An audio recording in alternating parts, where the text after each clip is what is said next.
usulnya anak. Oh, yang bener ya anak. Maya Estianty sempat tak percaya komedian Mandra punya anak gadis yang cantik sampai minta klarifikasi. Saat mendatangi restoran milik Mandra, Maya Estianty dibuat kaget dengan anak perempuan Mandra yang parasnya begitu cantik. Maya Estianty bahkan harus meminta klarifikasi untuk memastikan jika gadis itu benar-benar anak kandung Mandra dan istrinya. Usulnya anak. Oh, yang bener ya anak. Istri Irwan Musri ini pun meragukan bahwa gadis cantik yang mengantarkan pesanan makanannya memang benar-benar anak Mandra.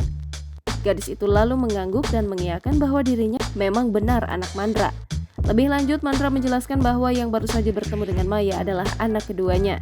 Secara fisik, memang jauh berbeda dengan Mandra, anak keduanya itu jauh lebih putih daripada ayahnya. Maya Estianty juga mengakui anak Mandra memang benar-benar cantik. Setelah itu, Mandra kembali memperkenalkan anak gadisnya yang lain. Dia adalah putri ketiga Mandra. Meski Mandra berkecimpung di dunia entertainment, putri Mandra tidak berniat untuk meneruskan pekerjaan ayahnya di dunia yang sama.